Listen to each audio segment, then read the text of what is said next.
Greetings and welcome to Let's Play. Why is the desktop audio not? No. Yeah, let's play. Why is the desktop audio not? Let's do a little bit more with RPG Maker. I'm just not RPG Maker. RPG in a box. And I have to say, I'm really enjoying this tool. I haven't done a lot yet with mapping or something like that. I just did like here a few things. I will explain those creatures later. Shift. I did a little bit with scripting. This is for some reason not working. I haven't figured out yet.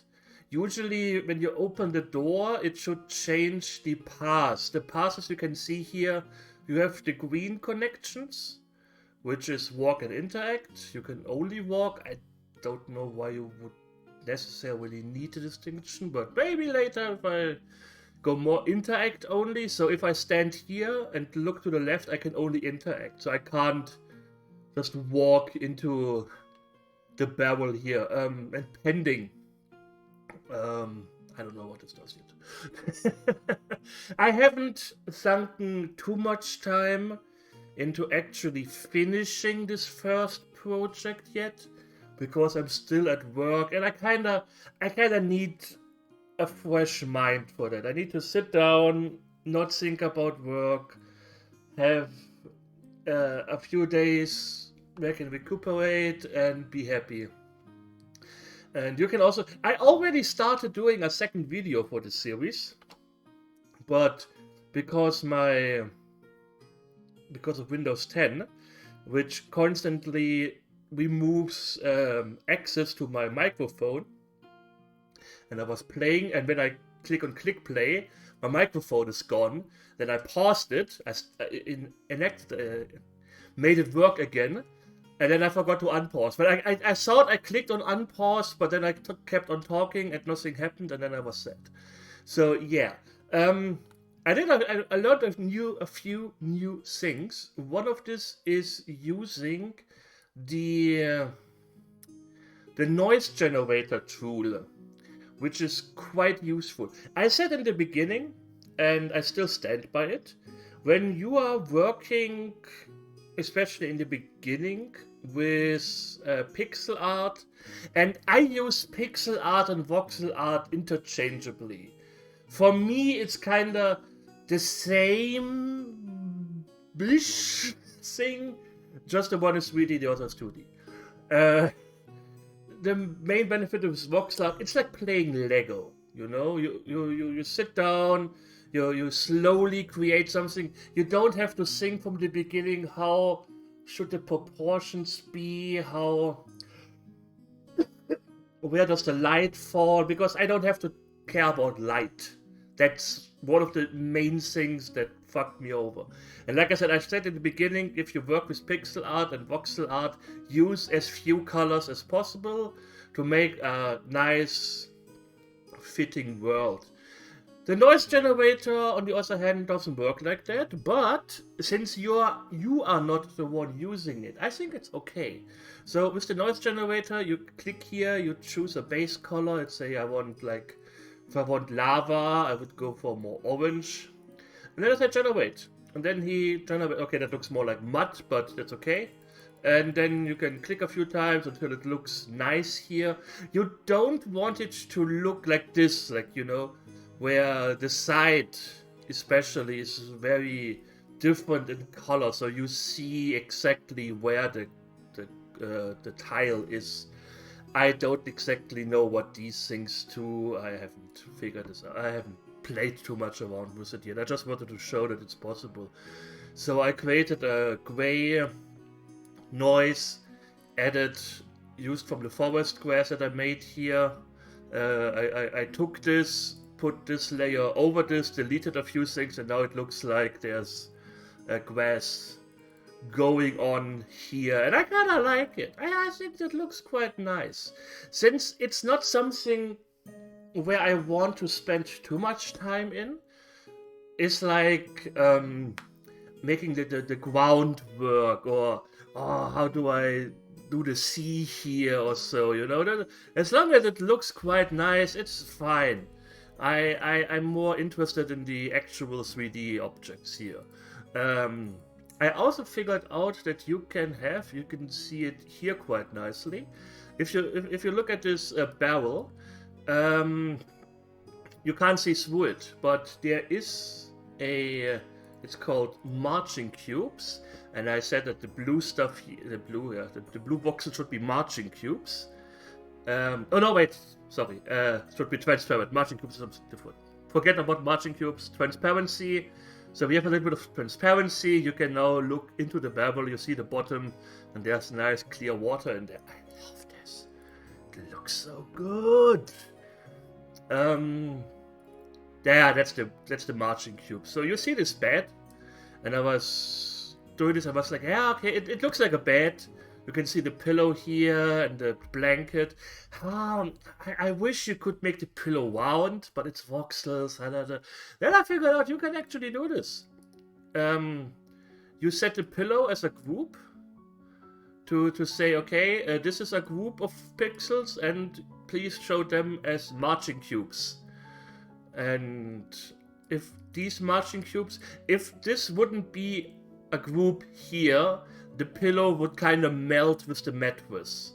So in order to have like a separate entity or something, you can kind of see it here. I didn't do the bed frame, and the mattress is different, so it's kind of one thing. If I put the mattress as a marching cube, you would see like here a cut off to the left, and it wouldn't, you know, it would lay more on there would be a cut off here, a cut off there, and then it would lay more on the bed frame. But I think it's fine. For a mattress, considering what we have worked with, it's kind of nice. You see it a lot here in this tree. I wanted a nice round shape here for the head. I think I like it. I like it. It's nice. You can have, the apple is a little bit diamondy, but that's the thing. That's what I always wanted with the pixel art. I put so much effort into the pixel art to make it, I wouldn't say realistic, but I couldn't get a cartoonish or a certain style going.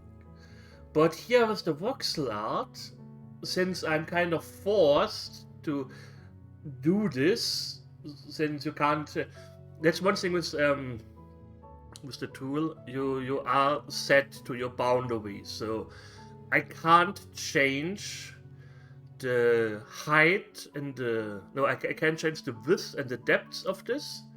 So this has to be 16 by 16, otherwise I can't place it on the world map here, because this world map is set for 16 by 16 tiles.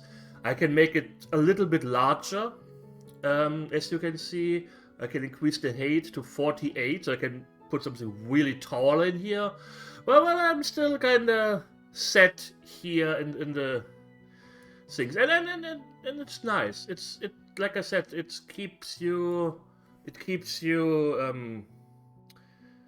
in check, so you don't go crazy. Oh, I'm doing this wonderful apple now, and la la la.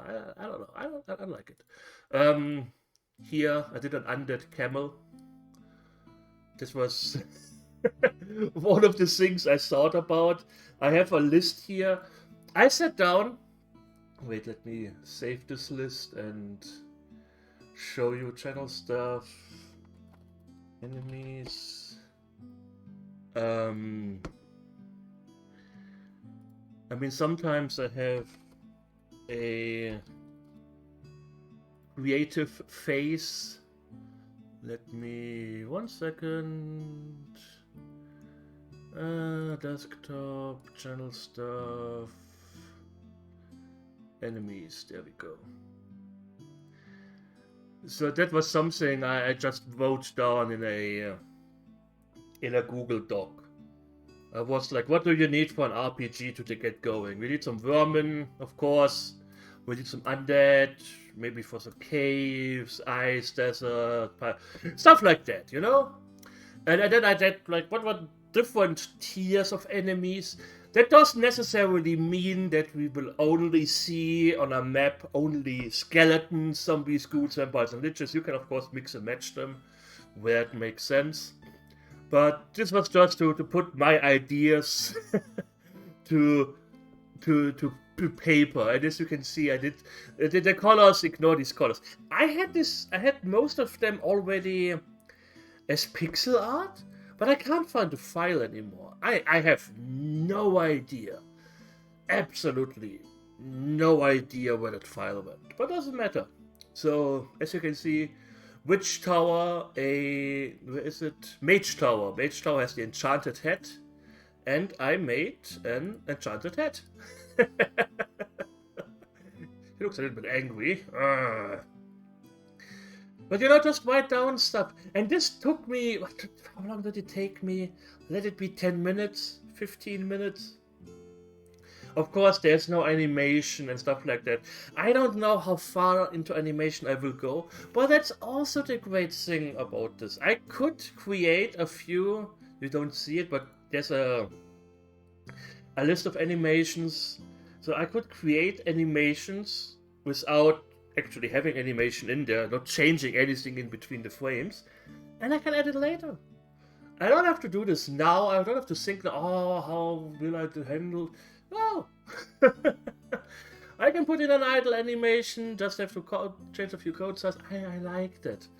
And I can create these enemies, I can place them already on the map, and if I change this enemy here, every instance of this will get changed. So I don't have to think about this. There was also an enemy that especially Niano liked, here the cactus golem. And I made a cactus golem. Here's a cactus golem. Bang! Isn't that fearful? I made sure to not put a prickle here. So it doesn't have a dick. But yeah, there's a cactus golem. There's a little flower on top. Since cacti have flowers on top. And if I want to, I can go to the map editor and put him in here. And then he will slowly move around. What enemies are doing for some reason. Constantly. Yeah. So I'm slowly working on it. There's a wolf. And I like this simple style. I like that I don't have to think about shading and whatnot, because the game engine does that for me. Like, where is this ambient occlusion? There. Now we can see a little bit of shadow here. It's doing it automatically. I don't have to be like, oh, okay, how do I do this? Because I couldn't wrap my head around it. I mentioned before with Aphantasia, I can't make images up in my mind, which is quite weird. The funny thing is, when I found out about this, I was like, oh, that's why I don't care about reading books. Because I was always reading books and people were talking about, oh yeah, the inspiration, the fantasy, everything what's going on in your head, and I'm like, what? I don't have this feeling of excitement when reading books. Like, I don't know. And here we have like a spider. Yeah, I love this. It's a little bit hard to see, of course, when you have a black spider to a black background, but it's fine. It's fine. There's still a lot of things you can do in this editor. You can have a built-in how do you usually call it palette swaps, but you don't swap the palette, but you can have like textures. So I can have this spider here, I can create a texture and have like a brown spider with a yellow back and stuff like that, or I guess it's quite useful for having different classes here, like if you want to have a bard with like black hair and brown skin or so, then you can easily do this. You can't just add things to this, but you can change colors, which is cool. Really, really good idea. Yeah. This guy, the Lamia and Lamia. I had it was Pixel Dailies. They had it wasn't a prize thing also, but you can submit pixel art and they gave you like a prompt, like you had to you randomized what kind of creature you have to do, and I really like that idea.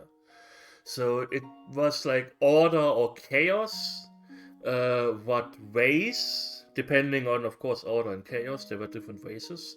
What clothes, what weapons, and I think that was it. So I got like a chaos, I got a Lamia in wax with axes, and I was like, yeah, that's nice. That so I made a pixel art, and then I made this here, and I love it.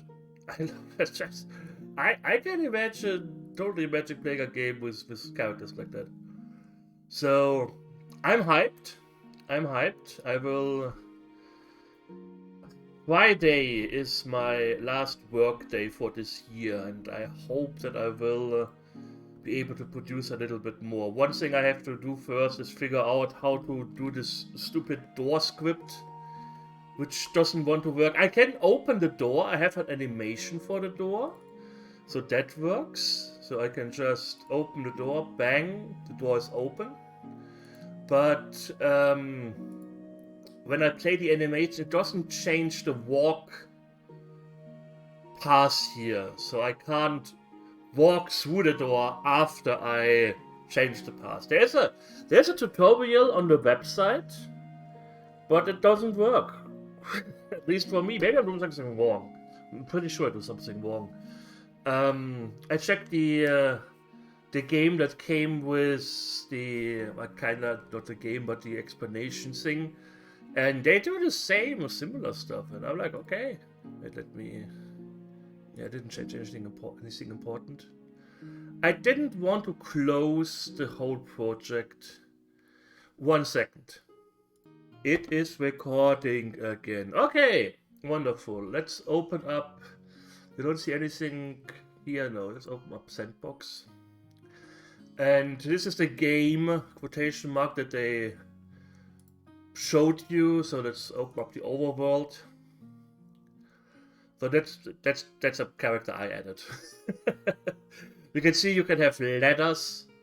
One thing I haven't figured out yet, I don't know how I can move into this house. Like, is there a way to... if I go really, really close, I can do stuff in here, but I highly doubt that's the intended way, because that would really suck, unless you really have to make sure that everything is in place before you add a new layer on top of stuff. I don't know. And they have the same. So they have the door as an object. Yeah, that's the door here. And no, they did it differently. Yeah. So I made it work with this ID system. So they gave this node here an ID, and they gave inside the house on the other side the node an ID. And then in the script, let me check the script. Edit. There, you can either have like a drag and drop system, or you can use the actual code. So they store the outside, store inside, these are the IDs. They store these in variables. I don't know yet why, but it makes sense. They can do whatever they want. Then they check if the door is in the closed or open state, and that doesn't matter. So we play the animation open if it's closed, and then we change the outside and inside tile to walk and interact, or the connection between the outside and inside tile, and then the connection. This is to the door is open, so you can't go through the door in the inside. It doesn't matter. It's too complicated to explain without having the map open. I can't show the maps here. But yeah, so they do this like this. You can only walk and interact then with the IDs. But on the website, they have this where you are like the things that are connected to me, to the object where I'm going currently, they should change. You may ask yourself, Ayla, what the fuck are you talking about? Why do you care so much? It's quite important, because I used RPG Maker back in the day. And one thing that really annoyed me with RPG Maker is how you had to handle doors. Because you had to write a script for every fucking door that if you stay here, you look up and you interact with it, it does this. And with the system that I wanted, with the self, I didn't have to, I didn't have to fiddle around with that. So I could just say, with every door that I place, it has the script automatically in it, and I don't have to think about it anymore, And that's the thing. With every door that I place here, I have to make sure that I have an outside patch ID, an inside patch ID, and add them manually and have different scripts. And I don't know if I like that. But I will figure this out. There's also not a lot of programming. This is a scripting language, and don't confuse a scripting language with a proper programming language. I mean, you are very limited in what you can do, which is fine, of course, for most things. Most things are like, if something happens, then do this and that. I haven't fooled around with the combat stuff yet. The game here has like a walk into enemies and hurt them kind of system, kind of like Ys, which I'm not a big fan of. You can do combat like the Gold Box games with this thing. You can also, they have it, I think, on their website or so. You can also do a dungeon crawler like Wizardry combat system with this. And also, I'm pretty sure a combat system like Dungeon Master. So you can have different combat systems in this. And that was something I wanted to do when I was thinking about making my own engine. That you could just swap the combat systems around how you feel like it. Which you could theoretically do here. Also, you can have a combat system if you are overworld. If you're traveling in the overworld, you can have. I also talked with Ghost about it. Oh yeah, actually the game manager. Let's go to my first crawler. Let's open up overworld. So you can have a map. This is you can set the maps here. You don't see it, but you can set the maps. You can also have a top-down map. So you can have this kind of view when you are in one of the tiles or so. If you're in a city or so, you can have a set view. Or if you're traveling overworld, the overworld map has a top-down view. All built in. And it's the same kind of with the combat system. So you can have a combat system, like overworld combat system is like the strategy thing that I mentioned, where you turn-based combat. If you're inside a dungeon, you can have like a wizardry style combat system, because whatever. You can have I don't know, so many possibilities. But you really have to focus. You really have to sit down and focus and say, I want this, and this, and don't go too crazy, especially in your first project. What else did I want to talk about? Yeah, you may see my naming convention. That's something I wanted to talk about. I think it's important that you have some sort of information already in your file names. It's a lot easier to find things. This game, though, this engine, wait, let me show you, also has a wonderful feature.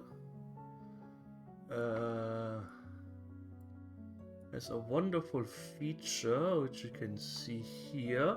Tags. You don't see it because for some reason it doesn't... tags. So I can say this thing here has enemy, vermin, spider, giant, and the next spider I could do like a sword, spider sword, or face spider, or something. I think it's quite important to categorize your enemies like this. Also in your naming conventions with the files, it's a lot easier, it's a lot cleaner to work with that. You know what if you need to find something, you can filter quite fast. And I just like it having a clean and nice structure. Oh, structure is so important. But coding. Maybe it's because of my ADD brain that coding is the thing that I associate with structure, and everywhere else is just utter chaos. But yeah, I don't know. So yeah, that was me mostly rambling, showing off what I did. I'm looking forward to just sit down and create a few thingies. Since I can export them somewhere, yeah, you can export them. I will just create some here in the sandbox, and then when I do my proper game, I can just import them there.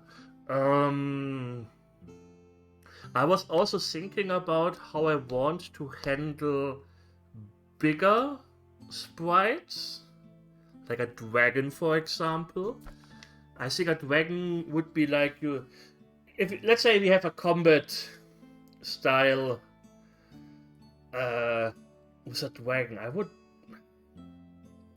maybe do its own map, where you have kind of like what they do with Nintendo games, you know? Nintendo games, big bosses, since you couldn't draw really big sprites, but you could have like a background, and then you have movable parts. And I was thinking maybe I should do this. That your dragon has like 2 claws, you have to attack, and that can attack you, and the mouse that can shoot fire. And when you put the mouse to 0 hit points, the dragon is dead, but if you put one of the claws to 0 hit points, he just can't attack us anymore. Maybe something like that. We will see. Anyways, that's enough rambling from me. There's so much I want to talk about, but I don't want to make these videos too complicated. There's something I want to ask you guys who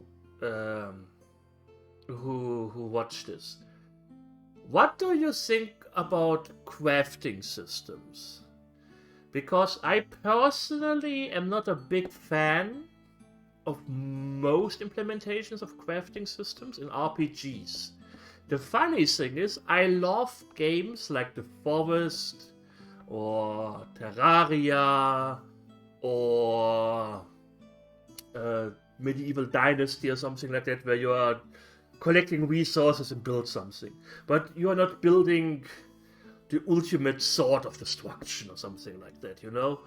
I kinda like finding my weapons immediately after I defeated a boss. Like you kill a big demon and you got like demon spine sword of destruction or something, you know? And not like, oh yeah, you got the demon spine and now you have to collect 20 iron ingots and 30 iridium ingots, and then you have to go to the blacksmith and pay him 20,000 gold, and then you have the demon spine sword of destruction. I don't know. I think crafting systems work for usable resources, maybe, and even then you have the gathering part, which I don't know. I don't know if we need something like a crafting system. Like you can have like the rogue class or the assassin class that dibbles in poison, but I don't see the benefit of having to run around and collect herbs and flowers and stuff like that to then mix and match your alchemy ingredients to make poison to then apply to your sword. Or you just buy the recipe for minor poison and then your weapon is always poisoned. You know? Same with healing. I don't know.